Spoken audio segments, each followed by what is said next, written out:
Iran की soil पर America का एक डेयरिंग रेस्क्यू ऑपरेशन, जिसमें उन्होंने अपने पायलट को तो बचा लिया है लेकिन बहुत सा नुकसान भी करवा लिया है। आज की इस वीडियो में हम देखेंगे ये इंटरेस्टिंग स्टोरी कि किस तरह यूएस ने अपने पायलट को ईरान के अंदर से बचाया है। इस सारे मामले के दौरान क्या होता रहा है, ईरान ने क्या किया है, यूएस फोर्सेस ने क्या किया है, किस तरह बचाया है, कितना नुकसान हुआ है अमेरिका का एक बंदे को बचाते बचाते, और डोनाल्ड ट्रंप की फ्रस्ट्रेशन इस हवाले से। इसके अलावा भी हम जानने की कोशिश करेंगे इस पूरे मामले के हवाले से दूसरी अपडेट्स, क्या चल रहा है मैदान में, पाकिस्तान की मीडिएशन के हवाले से क्या नई खबरें सामने आई हैं, और ट्रंप साहब जो गालियां देने पर उतर आए हैं इसकी क्या वजह है, और दूसरी तरफ ईरान के जो ऑफिशियल अकाउंट्स हैं वो कैसी मीम्स शेयर कर रहे हैं। आइए जानते हैं।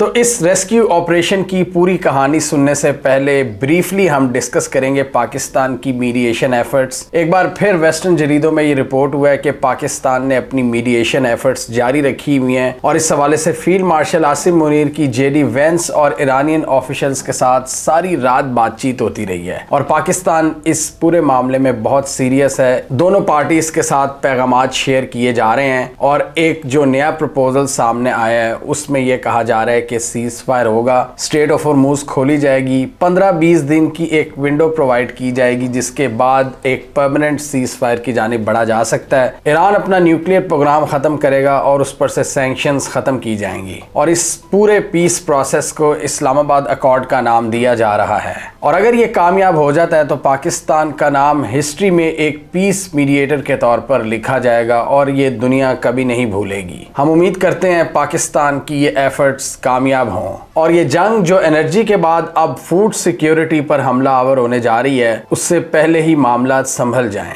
इस हवाले से डोनाल्ड ट्रंप की फ्रस्ट्रेशन हमारे सामने है, वो गालियां देने पर उतर आए हैं। आप ये ट्वीट देख सकते हैं, ये हम बोल भी नहीं सकते। ये इस लेवल की जुबान उन्होंने इस्तेमाल की थी, और उसके पीछे एक रीजन थी। इस फ्रस्ट्रेशन के पीछे बहुत बड़ी रीजन थी जो अभी हम आपको बताएंगे। जितना इनका नुकसान हुआ है ईरान के अंदर उस रेस्क्यू ऑपरेशन में, जिसको अमेरिकन ऑफिशियल्स एक डेयरिंग ऑपरेशन बता रहे हैं, इस डेयरिंग ऑपरेशन के पीछे इन्होंने क्या क्या कार्रवाइयां की हैं, क्या क्या गुल खिलाए हैं, वो सारा कुछ हम आपको आज बताएंगे। और क्यों इस पूरे ऑपरेशन के बाद अमेरिका में एक फ्रस्ट्रेशन देखी जा रही है और ईरान एक सेलिब्रेटरी मोड में है और वो मीम्स शेयर कर रहे हैं। ट्रंप को जिस लेवल की ह्यूमिलिएशन का सामना हुआ है वो पूरी दुनिया देख रही है, और अगर ये एक पायलट को भी ना बचा पाते तो इनको आइडिया था कि ईरान इसको एक बहुत खतरनाक लेवरेज के तौर पर इस्तेमाल कर सकता था। लिहाजा इन्होंने वो कुछ किया है इस ऑपरेशन के दौरान ईरान के अंदर जो आपका दिमाग चकरा देगा कि किस लेवल की फोर्स यूज की है और अपना कितना नुकसान करवाया है। और ट्रंप साहब ने ये जो ट्वीट किया है, इन्होंने अमेरिका की लेजिटिमेसी और क्रेडिबिलिटी को मजीद डाउन किया है। पूरी दुनिया देख रही है कि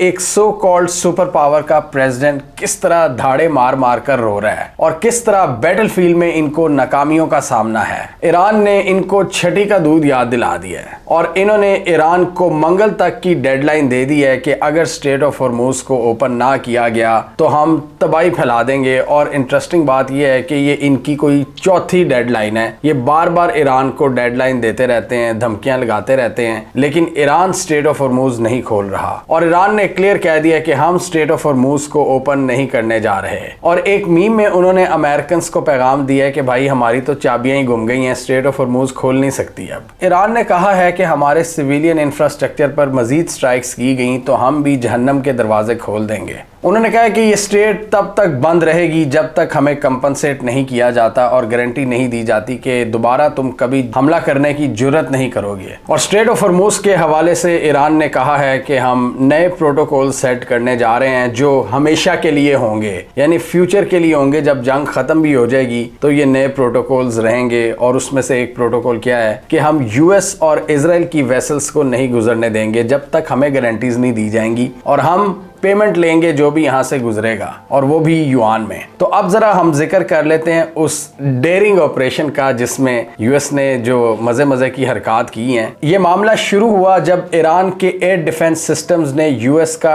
F-15E फाइटर जेट मार गिराया अपने एडवांस एयर डिफेंस सिस्टम्स के जरिए। और ये हम जंग के 35वें दिन देख रहे हैं कि ईरान अब इनके फाइटर जेट्स को टारगेट करना शुरू हो गया है। ईरान के एयर डिफेंस सिस्टम्स अब काम करना ज्यादा इफेक्टिवली शुरू हो गए हैं। और इसके अलावा एक A-10 थंडरबोल्ट को भी इन्होंने मार गिराया था जो स्ट्रेट ऑफ हॉर्मुज़ के करीब था। और F-15 जेट ये ईरान के south western province Khuzestan region में गिरा। और यूएस का ये तैयारा ईरान ने तब टारगेट किया है जब यूएस ये क्लेम कर रहा है कि हम ईरान के आसमानों को डोमिनेट कर रहे हैं और हम इनके एयर डिफेंस सिस्टम्स को तबाह कर चुके हैं। लेकिन आगे जो हम स्टोरी देखेंगे वो बड़ी फैसिनेटिंग है, जिससे हमें पता चलता है कि ईरान के स्काइज के ऊपर इनका कंट्रोल कितना वीक हुआ है। तो इसमें से जो 2 पायलट थे दोनों ने इजेक्ट किया, एक बच गया और एक ईरान के उस रीजन में गुम हो गया। और उसके बाद एक खलबली मच गई। दोनों साइड्स ने ये तलाश शुरू कर दी कि हम उसको पहले कैप्चर करेंगे। और ईरान ने इसी नीयत से ये तलाश शुरू की कि हमारे पास अगर ये कैप्चर बंदा आएगा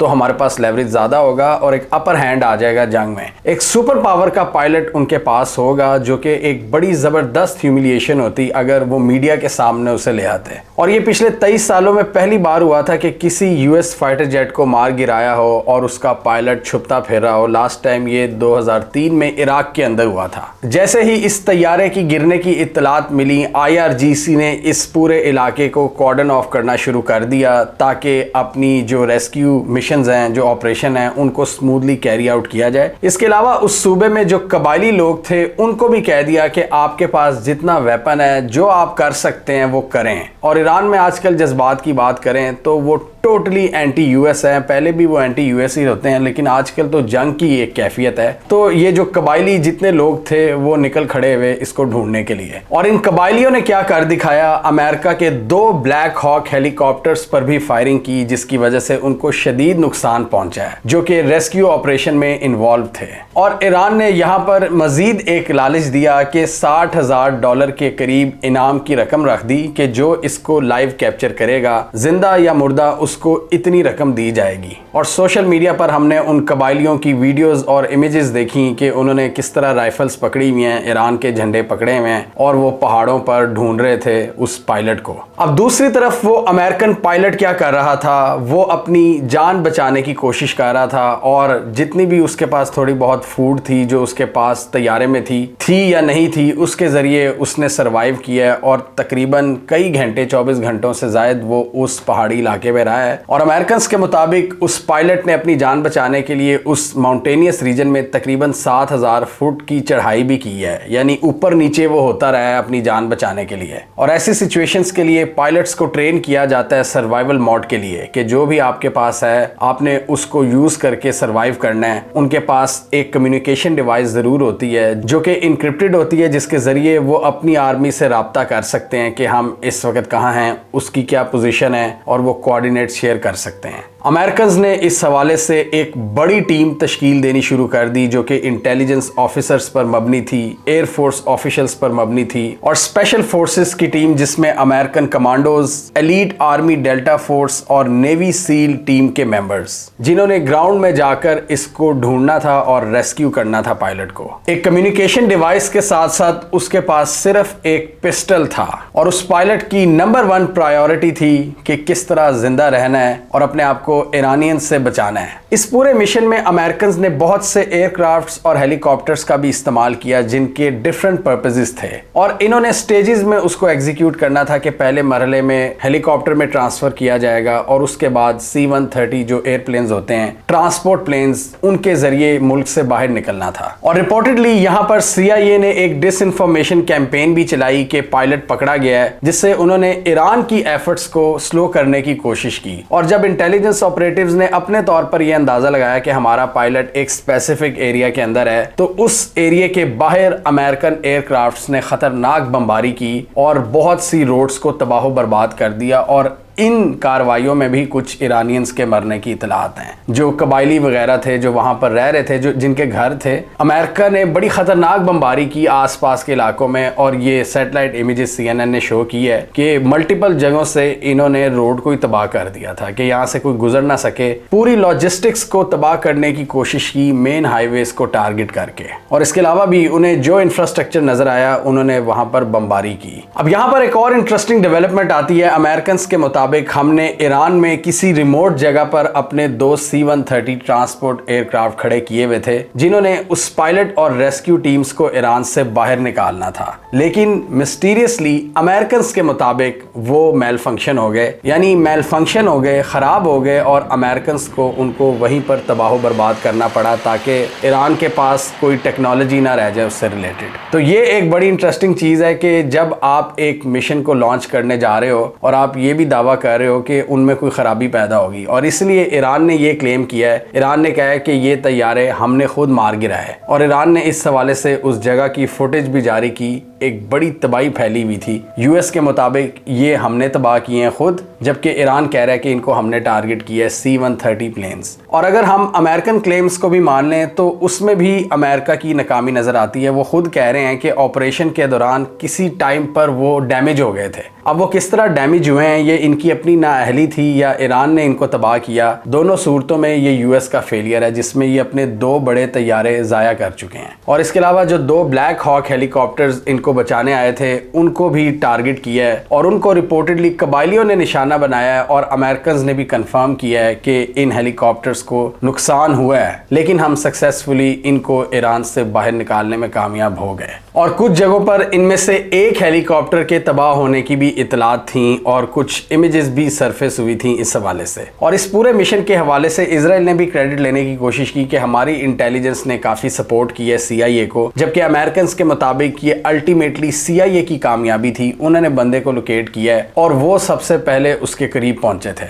और उन्होंने कनेक्ट करवाया है रेस्क्यूअर्स से पायलट को, जो स्पेशल कमांडोज लाए गए थे उनसे। और इवन इस पूरे रीजन में इजराइल और अमेरिकन ने अपनी स्ट्राइक भी कुछ घंटों के लिए मअतल की, ताकि रेस्क्यू ऑपरेशंस में ये कोई खलल ना क्रिएट करें। और जो 2 C-130 मिलिट्री ट्रांसपोर्ट एयरक्राफ्ट तैयार बैठे थे इनको ईरान से बाहर निकालने के लिए, जब वो तबाह हो गए तो यूएस ने इनकी जगह मजीद ट्रांसपोर्ट मिलिट्री एयरक्राफ्ट्स भेजे। ओवरऑल यूएस का इस पूरे रेस्क्यू मिशन में जितना नुकसान हुआ है वो माइंड ब्लोइंग है, जिसमें 2 C-130 military transport aircrafts, F-15 fighter jet, इसके अलावा कम से कम एक ब्लैक हॉक हेलीकॉप्टर, दूसरे हेलीकॉप्टर को बहुत नुकसान पहुंचा, और इसके अलावा A-10 थंडरबोल्ट। ये तकरीबन 1 से 2 बिलियन डॉलर्स के करीब नुकसान है जो सिर्फ एक दिन में हुआ अमेरिकन को। और इस पूरी जंग में अमेरिका के जो वॉर प्लेन्स हैं, ईरान ने उनको जबरदस्त तरीके से टारगेट किया है, चाहे कुवैत हो, सऊदी अरब हो, या फिर ईरान के अपने अंदर हो। और ये सबसे इंटरेस्टिंग चीज है कि जब इजरायलीज और यूएस ये क्लेम करना शुरू हो गए थे कि हम ईरान के आसमानों को हम डोमिनेट कर रहे हैं, उस स्टेज पर ईरान ने इनके फाइटर जेट्स को निशाना बनाना शुरू कर दिया है। और IRGC के मुताबिक अब हम अपनी एयर स्पेस का कंट्रोल दोबारा रीगेन कर रहे हैं। और ईरान इस हवाले से बड़ी टॉन्टिंग मीम्स शेयर कर रहा है यूएस की इस डिस्ट्रक्शन के हवाले से। पीछे उन्होंने फनी गाने लगाए हुए हैं, अस्सलाम वालेकुम वालेकुम अस्सलाम वाली मीम, कि पहले ये था ये हो गया। तो ईरानियंस इस मौके को पूरा एंजॉय कर रहे हैं। अमेरिकन के मुताबिक ये उनकी हिस्ट्री का एक बहुत ही कॉम्प्लिकेटेड रेस्क्यू मिशन था, जिसकी एक मेजर रीजन ईरान की टफ टेरेन थी, जिसने इनको बहुत टफ टाइम दिया है। और ये हम आपको हमेशा से बताते हैं कि ईरान की जो डिफिकल्ट टेरेन है ये ईरान का एक बहुत बड़ा एज है, और इस केस में भी हमें ये नजर आया। और अगर ये अमेरिकन पायलट पकड़ लेते तो ईरान का ज्यादा लेवरेज होता, ईरान की क्लियर अपर पोजीशन होती। लेकिन यहाँ डोनाल्ड ट्रंप एक बड़ी ह्यूमिलिएशन से बच गए हैं, और इसी वजह से इस फ्रस्ट्रेशन में जितना इनका नुकसान हो चुका है, डेफिनेटली अपने मुल्क से भी बहुत ज्यादा प्रेशर आ रहा है। तो अब ये ओपनली सोशल मीडिया पर गालियां लिख रहे हैं। दुनिया की सुपर पावर जो दूसरों को मोरालिटी पर लेक्चर्स देती है, ह्यूमन राइट्स पर लेक्चर देती है, डेमोक्रेसी का कहती है, उसका अपना प्रेसिडेंट क्या हरकतें कर रहा है, सिविलियन इंफ्रास्ट्रक्चर को निशाना बनाने की धमकी दे रहा है, मजहबी टॉन्ट्स मार रहा है और साथ गालियां भी दे रहा है। ये अमेरिकन सुपर पावर का एक फैसिनेटिंग डिक्लाइन है जो हम अपनी आंखों से देख रहे हैं। इसके अलावा ईरान की इजराइल पर स्ट्राइक्स की बात करें तो वो भी जारी हैं। हाइफा के अंदर एक बिल्डिंग को निशाना बनाया है जिसमें 4 लोगों के मरने की इतलात हैं और 4 लोग मिसिंग हैं। ईरान के ऊपर भी स्ट्राइक्स हुई हैं, लेकिन ज्यादातर जो सिविलियन इंफ्रास्ट्रक्चर है उसको निशाना बनाया जा रहा है। मेरे ख्याल में अमेरिकन और इजरायलीज ईरान के अंदर अब मिलिट्री को नहीं ढूंढ पा रहे, जो अब उन्होंने सिविलियन इंफ्रास्ट्रक्चर को टारगेट करना शुरू कर दिया है। कल्चरल साइट्स हों, हिस्टोरिकल साइट्स हों, मेडिकल फैसिलिटीज हों, फार्मास्यूटिकल इंडस्ट्रीज हों, हॉस्पिटल्स हों, यूनिवर्सिटीज हों, ब्रिजेस हों, कनेक्टिंग पॉइंट्स हों, इन जगहों को टारगेट किया जा रहा है। इसके अलावा यूएई की खोर फकान पोर्ट पर भी हमले हुए हैं, जिसकी वजह से 4 लोगों की अमवात हुई हैं। IRGC के मुताबिक अगर हमारी एनर्जी फैसिलिटीज पर हमले होते रहे तो हम भी इस रीजन में एनर्जी फैसिलिटीज को निशाना बनाएंगे उन जगहों से जहां से हमारे खिलाफ हमले हो रहे हैं। और स्पेशली उन्होंने मेंशन किया कुवैत, बहरीन और यूएई को। ईरान ये समझता है कि ये तीनों मुल्क अभी भी अमेरिकन को बड़े हद तक फैसिलिटेट कर रहे हैं और इनकी फ्यूल और पेट्रोकेमिकल फैसिलिटीज को ईरान ने निशाना बनाने का ऐलान किया है। ट्रंप इंतजामिया इस वक्त बिल्कुल रोग तरीके से बिहेव कर रही है और कोई भी सिविक सेंस उनमें से खत्म होती नजर आ रही है। जिस तरह वो ईरान को स्टोन एज में धकेलने की धमकियां दे रहे हैं, सिविलियन इंफ्रास्ट्रक्चर को टारगेट कर रहे हैं और अब गालियां भी दे रहे हैं सोशल मीडिया पर यूएस का प्रेसिडेंट। और इसके अलावा डोनाल्ड ट्रंप ने यह भी तस्लीम कर लिया है कि पिछले दिनों हमने कुर्दिश मिलिशिया को हथियार दिए हैं ईरान के खिलाफ। और इस वक्त रिपोर्ट्स के मुताबिक कुर्द्स IRGC के साथ नया पंगा लेने के लिए तैयार नजर नहीं आते। उन्होंने सीरिया में एक मुआहदा किया है अहमद अल शरा के साथ और वो अब मजीद लड़ाइयों में नहीं पड़ना चाहते। वो देख रहे हैं कि IRGC भी इस वक्त फुल गर्म हुई है और इराक के बॉर्डर वाली साइड पर उन्होंने 1 लाख सोल्जर्स को एक्टिव कर दिया है। तो इस मौके पर वो IRGC से लड़ने का पंगा अफोर्ड नहीं कर सकते जब वो पूरी तरह से बैटल हार्डन्ड हैं। इराक के अंदर जो ईरान सपोर्टेड ग्रुप्स हैं वो पूरी तरह से अमेरिकन पर हमले कर रहे हैं, चाहे डिप्लोमेट्स हों या फिर फौजी हों। इसके अलावा लेबनान में हिजबुल्लाह टफ टाइम दे रही है इजराइल को। पाकिस्तान मीडिएशन की एफर्ट्स कर रहा है। इसके अलावा ईरान ओमान के साथ भी बातचीत कर रहा है स्ट्रेट ऑफ हॉर्मूज के हवाले से, क्योंकि स्ट्रेट ऑफ हॉर्मूज का कुछ सेगमेंट ओमान के पास भी है और ओमान के साथ ईरान के ताल्लुकात अभी किसी हद तक बरकरार हैं। और ओमान ही अपना बेहतरीन किरदार अदा कर रहा था इन मीडिएशन एफर्ट्स में जब अमेरिका ने ईरान पर हमला कर दिया। तो ओमान, पाकिस्तान, इजिप्ट और तुर्की इस वक्त कोशिशें कर रहे हैं कि इसका कोई हल निकल आए और ये जंग एक प्रोलॉन्ग्ड वॉर में कन्वर्ट ना हो कि जिसमें एनर्जी प्राइसेस बढ़ेंगी और अल्टीमेटली आपकी जो फूड शॉर्टेजेस हैं उसमें इजाफा होगा। फूड क्राइसिस जन्म लेगा जो पूरी सिविलाइजेशन के लिए एक बहुत बड़ा थ्रेट होगा। ईरान के एटीट्यूड की बात करें तो वो यूएस की धमकियों का मजाक उड़ा रहे हैं। एक तरफ हम मीडिएशन एफर्ट्स भी देख रहे हैं पाकिस्तान और दूसरे प्लेयर्स की जानिब से, और फिर तीसरी तरफ जब हम देखते हैं तो यूएस की इंतजामिया पेंटागन का बजट 1.5 ट्रिलियन डॉलर्स बढ़ाने का मुतालबा कर रही है, यानी अभी उनका तकरीबन 1 ट्रिलियन डॉलर के करीब है। तो 1.5 ट्रिलियन डॉलर का क्या मतलब है? तकरीबन 40 से 50% तक बजट में इजाफा एक फिस्कल ईयर में। This is massive. और कांग्रेस की बात करें तो वो इस हवाले से ज्यादा एग्रीड नजर नहीं आते। तो क्या लगता है आपको, जो इतना बड़ा डिफेंस बजट मांगा जा रहा है यूएस मिलिट्री के लिए, क्या ये अमेरिका की तरफ से इशारा है कि ये जंग लंबी चलने वाली है? आपके ख्याल में इस वक्त जंग में किसका अपर हैंड है, अमेरिका और इजराइल कैंप का या फिर ईरान का? आप अपनी जजमेंट मजीद बेहतर देख सकते हैं इस वीडियो को देखकर, जिसमें हमने जिक्र किया था यूएस के स्ट्रेटेजिक फेलियर्स कि जहां ईरान में इनको कुछ कामयाबियां मिली हैं वहीं इनको बहुत बड़ी स्ट्रेटेजिक डिफीट्स भी हुई हैं, और वो क्या हैं वो आप इस वीडियो में देख सकते हैं। और सबसे बड़ी चीज़ उसमें यह है कि इनके जो अपने पार्टनर्स इनको बचाने नहीं आए, यूरोपियंस और नेटो ममालिक। तो किसका इस वक्त अपर हैंड है आपके ख्याल में, अमेरिकन का या ईरानियंस का? कमेंट कीजिए। इसके अलावा हमारा यूट्यूब चैनल सब्सक्राइब कर लें, साथ ही वो बेल आइकन भी दबा लें ताकि वो स्टोरीज दुनिया भर से, पाकिस्तान से जिनकी मेन स्ट्रीम मीडिया पर प्रॉपर कवरेज नहीं होती, हमारे प्लेटफॉर्म के थ्रू आप तक टाइम पर पहुंच जाएं।